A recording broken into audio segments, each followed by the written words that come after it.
Hey, this is Taylor, taking you behind the scenes of my new album in a unique listening experience called Track by Track, only on Amazon Music. Here's another track from my new album, The Tortured Poets Department. I hope you liked my new album, The Tortured Poets Department. Thanks for listening on Amazon Music. Fortnight is a song that I think really exhibits a lot of the common themes that run throughout this album, one of which being fatalism, longing, pining away, lost dreams. I think that it's a very fatalistic album in that there are lots of very dramatic lines about, life or death. And I love you, it's ruining my life. Like, these are very hyperbolic, dramatic things to say, but it's that kind of album. It's about a, dramatic, artistic, tragic kind of take on love and loss. And Fortnight, I've always imagined that it took place in this American town where the American dream you thought would happen to you didn't, right? You ended up not with the person that you loved, and now you have to just live with that every day, wondering what would have been, maybe seeing them out, and that's a that's a pretty tragic concept, really. So I was just writing from that perspective.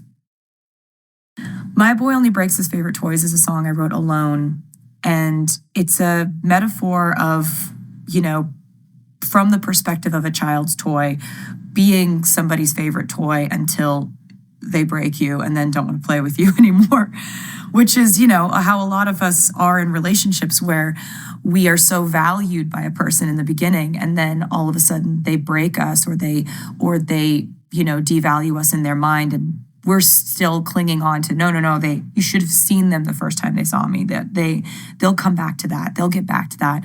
So it's kind of like a song about denial, really, so that you can live in this world where there's still hope for a toxic, broken relationship. Florida is a song that I wrote with Florence and the Machine, and I think I was coming up with this idea of what happens when your life doesn't fit or your choices you've made catch up to you, and you're surrounded by these harsh consequences and judgment, and circumstances did not lead you to where you thought you would be, and you just want to escape from everything you've ever known. Is there a place you could go? I'm always watching Dateline. People, have these crimes that they commit. Where do they immediately skip town and go to? They go to Florida. They try to reinvent themselves, have a new identity, blend in. And I think when you go through a heartbreak, there's a part of you that thinks, I want a new name. I want a new life. I don't want anyone to know where I've been or know me at all. And so that was that was the jumping off point behind where would you go to reinvent yourself and blend in? Florida. So being in the public eye since I was a young teenager, there's a lot that does to, your perception of the world, your perception of yourself, the idea that the world has this sense of ownership and not just a right, but they feel they have a responsibility to judge you and to critique you and to weigh in. And, that can really toy with you. Who's Afraid of Little Old Me was a song I wrote just alone, sitting at the piano, in one of those moments when I felt sort of bitter about just all the things we do to our artists as a society and as a culture. There's a lot about this particular concept on the Tortured Poets Department. What do we do to our writers and our artists and our creatives? We put them through hell. We watch what they create, then we judge it.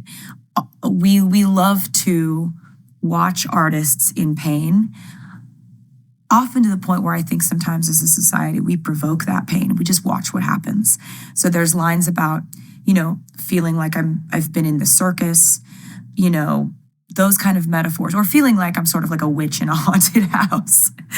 Those are some ways that I feel sometimes when I'm not able to kind of right the ship and cope with my normal coping mechanisms. So this song was just a very, very true way that I feel sometimes. And it's always good when you can be honest about those things. Clara Bow is a song that I wrote as sort of a commentary on just what I've seen in the industry that I've been in over time, right? Like I used to sit in record labels trying to get a record deal when I was a little kid.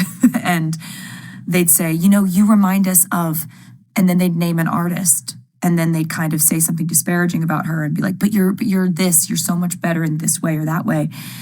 And that's how we kind of teach women to see themselves as like, you could be the new replacement for this woman who's done something great before you.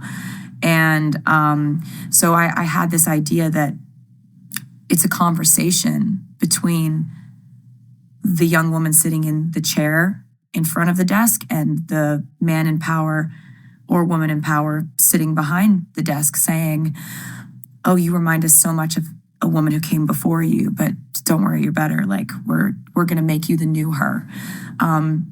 So I picked women who have done great things in the past and have been sort of these archetypes of greatness in the entertainment industry. Clara Bow was the first it girl. Stevie Nicks is an icon, and an incredible example for anyone who wants to write songs and make music. So I just thought it would be interesting to talk about how weird that feels if we really add up that that's what we do as a society. Hi, this is Taylor Swift, and welcome to the Tortured Poets Department on Amazon Music. This is Fortnite featuring Post Malone. This is the Tortured Poets Department. This is My Boy Only Breaks His Favorite Toys. This is Down Bad. This is So Long London. This is But Daddy I Love Him. This is Fresh Out the Slammer. This is Florida featuring Florence and the Machine. This is Guilty as Sin. This is Who's Afraid of Little Old Me. This is I Can Fix Him. No, really, I can. This is LOML. This is I Can Do It With a Broken Heart. This is The Smallest Man Who Ever Lived.